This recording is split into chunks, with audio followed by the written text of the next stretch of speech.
መዝሙር ዳዊት ምዕራፍ 85 ወእግዚአብሔር ንምድርኻ ሞገስ ገበርካላ ንቤት ያዕቆብ ካብ ምርኮ መለስካዮም ኣበሳ ህዝብኻ ሓደካ ንብዘሎ ሓጢያቶም ከደንካ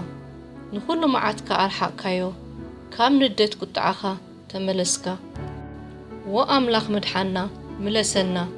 ንኹራኻውን ካባና ኣትርፎ ንዘል ዓለም ዶኽት ኩርየልና ኩራኻስ ንውሉድ ወለዶ ዶኽት ንውሒኻ ህዝብኻ በኣኻ ሕጎሲ መሊስካዶ ህይወት ኣይክትህበናን ኢኻ ወእግዚአብሔር ጸጋኻ ኣርእየና ምድሓንካውን ሃበና ናብ ዕሽነት ደኣ ኣይመለሱ እምበር ንህዝቡን ቅዱሳኑን ሰላም ኪዛረቦም እዩ እሞ ነቲ እግዚአብሔር ኣምላኽ ዝብሎ ክሰምዕ እየ ብሓቂ ኣብ ሃገርና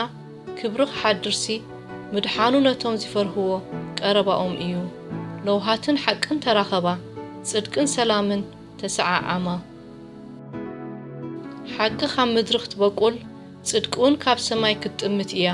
እግዚአብሔር ድማ ሰናይ ክህበና እዩ ሃገርናውን ፍርያታ ክትህብ እያ ጽድቂ ቅድሚኡ ክትከይድ ኣስኣሰሩ ከዓ ክትስዕብ እያ